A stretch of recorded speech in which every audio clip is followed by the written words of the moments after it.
पाकिस्तान मुर्दाबाद, पाकिस्तान मुर्दाबाद, भारत जिंदाबाद, भारत जिंदाबाद। पाकिस्तान में तुम एक मलेरिया की दवा नहीं बना सकते, तुम एक मोटरसाइकिल का टायर तैयार नहीं कर सकते। भारत बहुत आगे है, भारत से पंगा मत लो।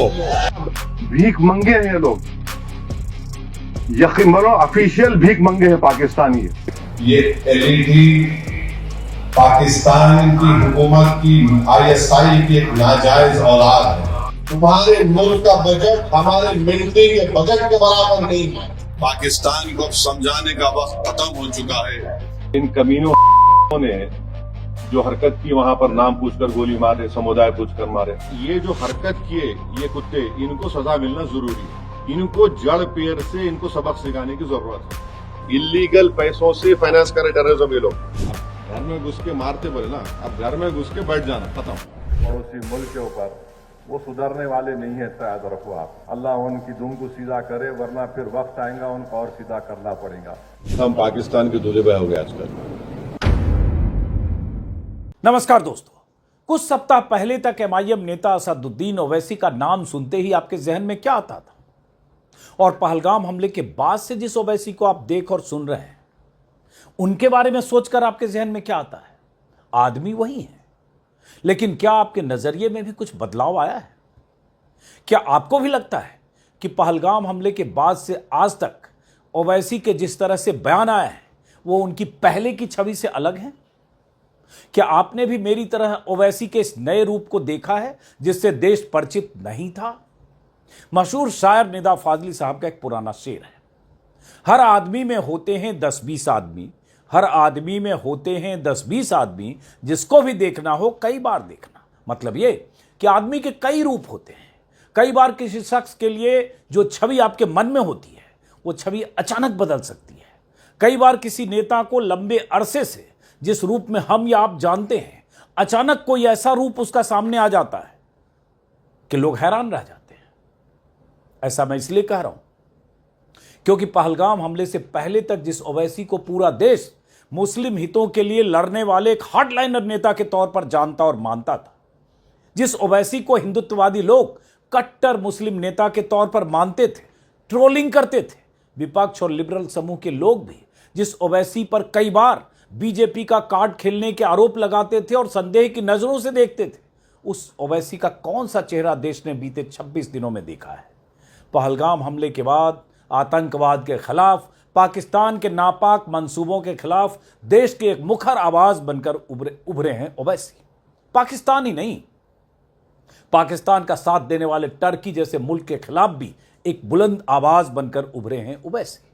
बीते 26 दिनों में ओवैसी का कद उनके उन विरोधियों की नजर में ऊंचा हुआ है जो उन्हें कई वजहों से नापसंद करते थे। वैसे अगर ऐसे फिजिकल कद की बात करें तो काफी अच्छे खासे लंबे हैं, 6 फीट से ज्यादा। सोशल मीडिया पर हजारों लोगों ने ओवैसी के बयानों पर तालियां बजाते हुए पोस्ट लिखी है।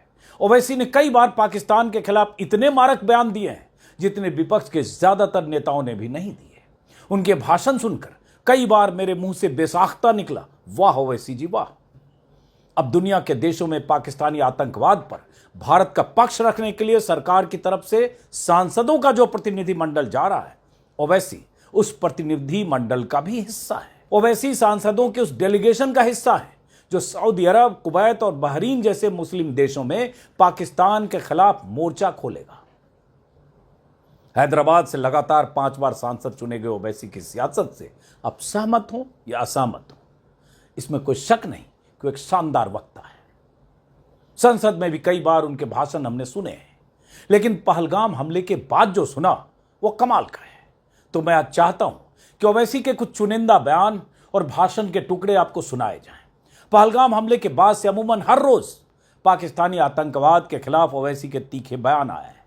जैसे 24 अप्रैल को हमले के 2 दिन बाद का उनका बयान सुनिए, और बयानों की श्रृंखला है इसी वीडियो में, आगे सुनते जाइए। और इन कमीनों दादों ने जो हरकत की, वहां पर नाम पूछकर गोली मारे, समुदाय पूछकर मारे, जो बर्बरियत के मजाहरे किए हैं पहलगाम में, और वो नाकाबिले बयान है, वो तकलीफदेह हैं, दर्दनाक है। और जितना भी उसका हम कंडेम करें कम है, क्योंकि वो लोग तो अपने आप को हैवानात और बदतरीन जानवरों से भी ज़्यादा गिरी हुई हरकत उन्होंने की है। और यकीनन ये दहशतगर्द हमारे पड़ोसी मुल्क पाकिस्तान से आए, पाकिस्तान के आईएसआई, पाकिस्तान के जो उनका इस्टेब्लिशमेंट है, उनकी पूरी तायीद और पूरी सपोर्ट उनको हासिल है। और ये जो हरकत किए ये कुत्ते, इनको सजा मिलना जरूरी है। और असल इनसे ऊपर जो शयातीन बैठे हुए हैं, जो हमेशा ही नहीं चाहते कि ना भारत में ना कश्मीर में अमन रहे, इनको जड़ पेड़ से इनको सबक सिखाने की जरूरत है। 24 अप्रैल को जब ओवैसी ने यह बयान दिया तो सोशल मीडिया पर खूब वायरल हुआ। देश के हर हिस्से में ओवैसी की खूब तारीफ हुई। इसके बाद ओवैसी ने आतंक परस्त पाकिस्तान के खिलाफ लगातार मोर्चा खोले रखा। 28 अप्रैल को एक जनसभा में ओवैसी जब बोल रहे थे तब उन्होंने इस्लाम की आड़ में आतंक फैलाने वाले पाकिस्तान को जबरदस्त धोया। कहा कि पाकिस्तान का इस्लाम से कोई लेना देना नहीं है, हमारे बुजुर्गों ने तो जिन्ना को ठुकराया था। इतना ही नहीं, ओवैसी ने लश्कर तैयबा को पाकिस्तानी हुकूमत और वहां की खुफिया एजेंसी की नाजायज औलाद बताते हुए अपने चिर परिचित अंदाज में पाकिस्तान को उसकी औकात दिखाई। बरसों से पाकिस्तान अपने मुल्क में दहशतगर्दों को ट्रेनिंग देता है भारत के खिलाफ। फिर अक़वाम मुत्तहिदा का आर्टिकल 51 है जो इस बात की इजाजत देता है किसी एक मुल्क को वो सेल्फ डिफेंस में अपने मुल्क के तहफ़्फ़ुज़ के लिए दूसरे मुल्क पर वो अपनी मिलिट्री कार्रवाई कर सके। मैंने उसका भी हवाला दिया। और ये आर्टिकल 51 सिर्फ मुल्क के खिलाफ नहीं बल्कि जिस मुल्क उस अपने मुल्क में दहशतगर्दों को पनाह देता है, जिसको अंग्रेजी में नॉन स्टेट एक्टर कहते हैं, ये एलईटी पाकिस्तान की हुकूमत की आईएसआई की एक नाजायज औलाद है। और जो लोग आज पाकिस्तान में बैठकर बकवास करते हैं, मैं उनसे कहना चाह रहा हूं कि आप भारत से आपका वक्त आधा घंटे पीछे 6:15 हो रहे हैं, वहां पर 6:45 हो रहे हैं, और वो आधा घंटा पीछे नहीं है, वो आधी सदी भारत से पीछे है। तुम्हारे मुल्क का बजट हमारे मिलिट्री के बजट के बराबर नहीं है। हम इस वतन में हमारी माँ की पेट से इस वतन में पैदा हुए, और जब इंशाअल्लाह ईमान के साथ हम जाएंगे इस दुनिया से, तो हम इसी वतन की आगोश में जाएंगे, चाहे मैं हूं या शब्बीर साहब हो या आप तमाम हो। तो ये प्रोपेगेंडा झूठा है पाकिस्तान का। इस्लाम का नाम दे रहे हैं। अरे तुम मुबारक महीने में कैसा तुमको इस्लाम का नाम लेके तुम बच्चों को मार दिए। तुम्हारी टू नेशन थियरी को हमने पहले रिजेक्ट कर दिया। ओवैसी बार बार पाकिस्तान को ललकारते हुए न सिर्फ उसकी हैसियत बताते रहे, बल्कि उन्होंने पाकिस्तान को चारों खाने चित्त करने के लिए मांग भी कर डाली कि भारत को पाकिस्तान में साइबर अटैक कर देना चाहिए। पहलगाम हमले से लेकर ऑपरेशन सिंदूर तक ओवैसी के तेवर देखकर ही मैंने वीडियो बनाने का फैसला किया, ताकि ओवैसी का यह रूप आप सबके सामने भी आए। वैसे मैं कई बार ओवैसी की आलोचना कर चुका हूं और इसकी वजह से कई बार ओवैसी के समर्थक मुझे जबरदस्त ट्रोल कर चुके। यूपी चुनाव के समय, लोकसभा चुनाव के समय इतनी ट्रोलिंग, जैसे लगा कि एकदम सुनियोजित ढंग से मेरे पीछे सैकड़ों लोग पड़े। लेकिन एक पत्रकार हूं, कभी कुछ अच्छा दिखता है वो बोलूंगा, कभी कुछ आलोचना की बात दिखती है वो बोलूंगा। ट्रोल्स के साथ दिक्कत होती है कि उन्हें आलोचना बिल्कुल पसंद नहीं, तो उन ट्रोल्स के लिए भी आज ये वीडियो है, क्योंकि ये बात मुझे लगा कि यह कही जानी चाहिए। ओवैसी का ये रूप आप सबके सामने लाया जाना चाहिए। वैसे मैं क्या लाऊंगा आप जान चुके होंगे। ओवैसी का ये अवतार देश के सामने आना चाहिए और आप सबको इसके बारे में जानना चाहिए, क्योंकि जिसकी छवि कट्टर मुस्लिम नेता की रही हो, अगर वो नेता बाकी विपक्षी दलों से ज्यादा मुखर होकर मुस्लिम देश के खिलाफ ऐसे गरज रहा हो, तो फिर शाबाशी तो बनती है। ये वही ओवैसी है जो मोदी सरकार पर मुसलमानों के साथ नाइंसाफी करने को लेकर उनको हर तरह से दोयम दर्जे की नागरिक की तरह ट्रीट करने के आरोप भी लगाते रहे। लेकिन पहलगाम हमले के बाद ओवैसी पाकिस्तान से लोहा लेते नजर आए, और ओवैसी का पाकिस्तान के खिलाफ इस कदर बोलना मायने रखता है। मजहब और इस्लाम का भी सवाल है, क्योंकि लोग, उनकी आलोचना करने वाले लोग, उनकी शख्सियत का वो पहलू ज्यादा देखते हैं जिस मजहब से वो आते हैं। लेकिन ओवैसी ने इस दौर में साबित किया कि वो किसी भी इस देश में रहने वाले 140 करोड़ में से किसी भी कट्टर और पक्के देशभक्त से ज्यादा देशभक्त हो सकते, कम नहीं। चाहे उनका नाम असदुद्दीन ओवैसी क्यों न हो और चाहे वो MIM जैसी पार्टी के मुखिया क्यों न हो। वो 25 अप्रैल को जुमे की नमाज पर हाथ में काली पट्टी बांधे दिखे, पहलगाम हमले के विरोध में निकले कैंडल मार्च में भी दिखे। वो कहते रहे कि पाकिस्तान ने यह हमला भारत में हिंदू मुसलमानों के बीच झगड़ा कराने की नीयत से कराया है। 28 अप्रैल को महाराष्ट्र के छत्रपति संभाजी नगर में भी ओवैसी ने पाकिस्तान पर साजिश का आरोप लगाते हुए कहा कि पाकिस्तान की भारत के अंदर गैर कानूनी पैसे से आतंकवाद को फाइनेंस कर रहा है। ISI हो या ISIS हो, ISIS खुरासान हो, या फिर आपके जो डीप स्टेट है या एस्टेब्लिशमेंट है पाकिस्तान का, वो तो यही चाहते हैं कि इस देश में हमेशा के लिए हिंदू मुसलमानों के झगड़े चलते रहें।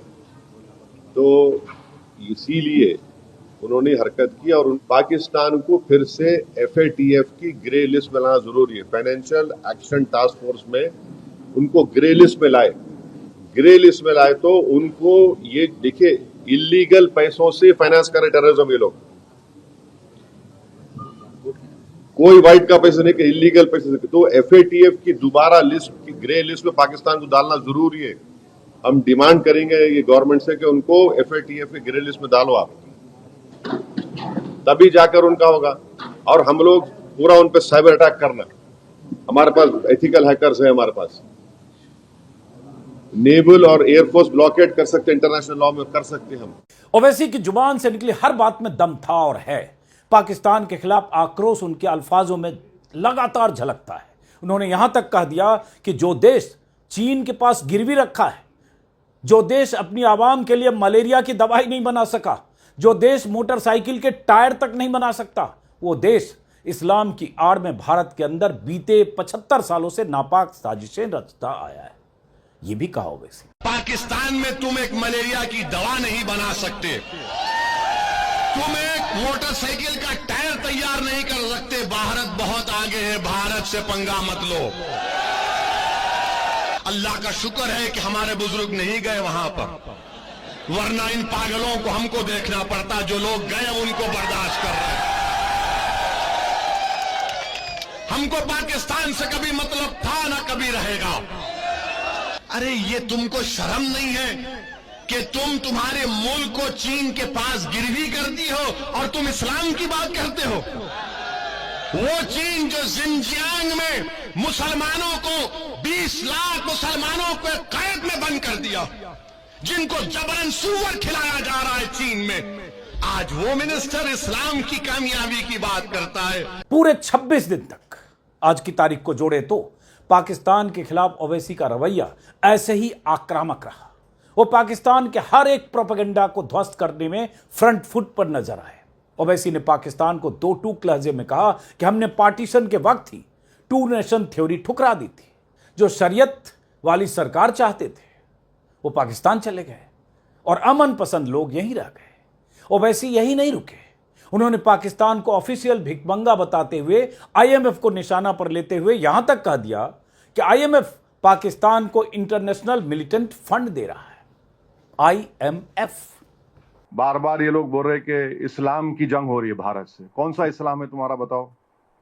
20 करोड़ मुसलमान भारत में रहते हैं और हनफी फिक़्ह का पूरी दुनिया का सबसे मशहूर आलिम दीन मौलाना खालिद सैफुल्लाह रहमानी हैदराबाद में रहते हैं, सबसे बड़ा आलिम है।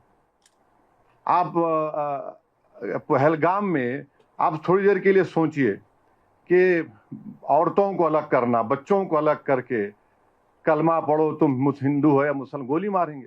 ये इस्लाम और एक नाम लेकर एक जंग नहीं कर रहे हैं, ये सिर्फ भारत को हमेशा परेशान करने के लिए 75 साल से हरकतें कर रहे हैं।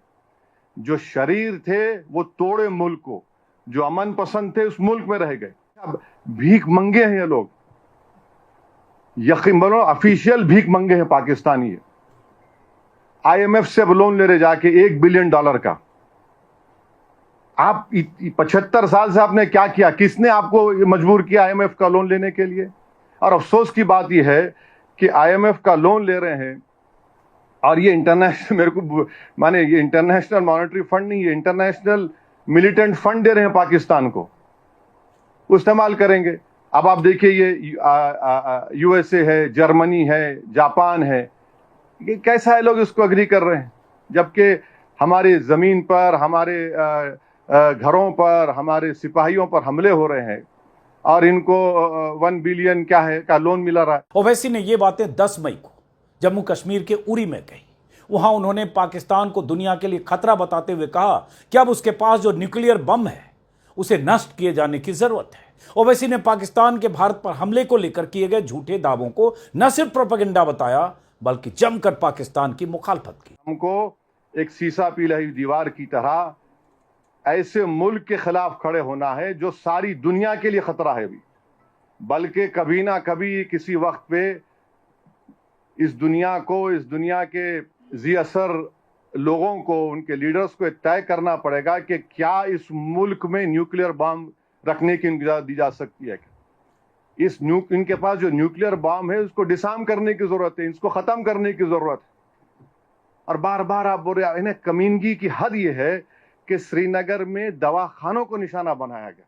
तो हमको ये कोशिश करना है कि हम पूरे लोग ऐसे वक्त में अपने सियासी अख्तलाफात को से उठकर जब हम अपनी फौज के पीछे खड़े रहें और फौज बेबाकी से मुकाबला करे और पाकिस्तान का झूठा प्रोपेगेंडा, ये गिरा दिए, वो गिरा दिए, इन्हों कुछ नहीं गिराते, इन्हों खुद इंशाल्लाह गिरेंगे, देखेंगे आप। भारत के दुश्मन पाकिस्तान के खिलाफ ओवैसी के ऐसे तेवर को देखकर उनकी वाहवाही तो बनती है। तेलंगाना से हज पर जाने वाले लोगों से ओवैसी ने दरखास्त करते हुए कहा कि आप दहशतगर्दी के लिए दुआ फरमाएं।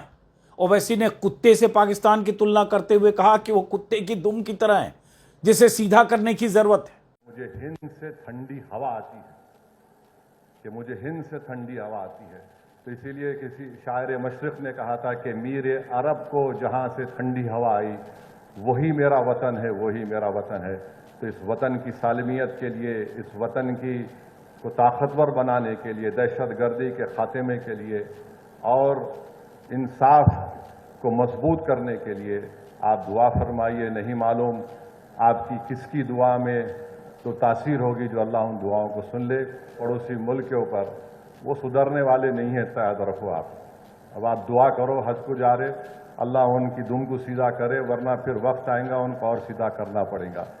बात तो बिल्कुल सही कही ओवैसी ने। पाकिस्तान बार बार हिंदुस्तान से मुंह की खाता है, फिर भी नापाक साजिशें करता है। 75 सालों से पाकिस्तान सीमा पार से आतंकी भेजकर भारत के खिलाफ साजिशें करता रहा है, चाहे संसद पर हमला हो, चाहे मुंबई में 26/11 का हमला हो, चाहे पुलवामा का हमला हो या फिर पहलगाम में सैलानियों पर हमला हो। हमले की लंबी लिस्ट है जो पाकिस्तान ने भारत की सरहद में आतंकियों को भेजकर की है। हर हमले के पीछे पाकिस्तान और पाकिस्तानी आतंकी ही रहे। जब पाकिस्तान के खिलाफ सैन्य कार्रवाई की तैयारी चल रही थी तो ओवैसी ने कहा था, पाकिस्तान में घुसकर मारना तो ठीक है, इस बार हमें घर में घुसकर बैठ जाना चाहिए। काश 2019 में नरेंद्र मोदी वो जो लॉन्चिंग पैड्स की जमीन को हासिल कर लेते, जहां से लॉन्च पैड्स होते वो टेररिस्ट के, वो आप उसको ले लेते।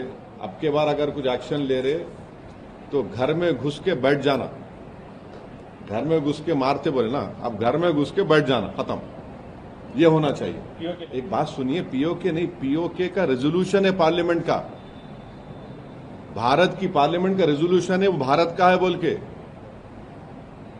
तो बीजेपी क्या बोलती, घर में घुस के बोले, डायरेक्ट बोले, हम बोले घर में घुस के बैठ जाओ आप। ये खत्म होना है टेररिज्म, जो बार बार हर थोड़े दिन को जो टेररिज्म होता। आतंकवाद के खिलाफ ओवैसी का यह स्टैंड काबिले तारीफ है। पाकिस्तान की फितरत को समझाते हुए ओवैसी ने अपने अंदाज में कई बार कहा कि अब दुश्मन को समझाने की जरूरत नहीं है, एक्शन लेने के लिए सोचने का वक्त नहीं है। पाकिस्तान ये पूछ रहा है कि भारत के पास अगर कोई प्रूफ है तो दो। अरे बेशर्मो, क्या हमने तुमको पठानकोट में बुलाकर नहीं दिखाया था कि पठानकोट हमारा एयरफोर्स का बेस में तुम्हारे आतंकवादी आकर वहां पर कोहराम मचा कर गए? तुम्हारी लोग पाकिस्तान से आकर देखे, उसके बावजूद भी तुमने उन आतंकवादियों के खिलाफ कोई एक्शन नहीं लिया। पाकिस्तान कभी भी इकरार नहीं करेगा कि उनके मुल्क से आतंकवादी आकर भारत में लोगों का कत्ल कर रहे हैं। पाकिस्तान को अब समझाने का वक्त खत्म हो चुका है। मैं बड़ी जिम्मेदारी के साथ जज्बात में लाए बगैर कह रहा हूं कि ये वक्त जवाब देने का है, ये वक्त सोचने का नहीं है। जिस जैसे भी हो, पाकिस्तान को अगर कमजोर करने के लिए उनकी मईशत को, उनके इकॉनमी को कमजोर किया जा सकता है तो बराबर किया जाना चाहिए। और जो भी तरीक़ेकार हुकूमत इस्तेमाल करेगी, हम उम्मीद करते हैं कि आतंकवाद खत्म होगा। ये देश का मसला है, ये कोई सियासी मसला नहीं है। और अपने वतन के लिए, अपनी मिट्टी के लिए, अपने लोगों के लिए पाकिस्तान को जिस तरह से ओवैसी ने जलील किया, पाकिस्तान को छलनी करने वाले एक के बाद एक कई हमले किए। जब पाकिस्तानी सोशल मीडिया पर ओवैसी को अनाप शनाप कहा जाने लगा तो ओवैसी ने उसका भी माकूल जवाब दिया। 17 मई को जब ओवैसी को डेलीगेशन में शामिल किए जाने की खबर आई तो मीडिया ने उनसे सवाल भी पूछा कि उन्हें पाकिस्तान में ट्रोल किया जा रहा है, तो उन्होंने ये कहते हुए पाकिस्तानियों की मौज ले ली कि वो उनके दुल्हा भाई हैं। हम पाकिस्तान के दूल्हे भाई हो गए आजकल, हम ही दूल्हे भाई है पाकिस्तान के, कोई नहीं रहा वहाँ पे, हम ही रह गए। इतना बेबाक, इतना हैंडसम को दिख ही नहीं रहा पाकिस्तान वालों, खाली मैं ही दिख रहा हूँ भारत से। देखते रहो प्यारे मेरे को, सब सुनते रहो, ज्ञान बढ़ेगा। तुम्हारे दिमागों में जो भूसा भरा हुआ है साफ होगा, तुम्हारा इग्नोरेंस खत्म होगा।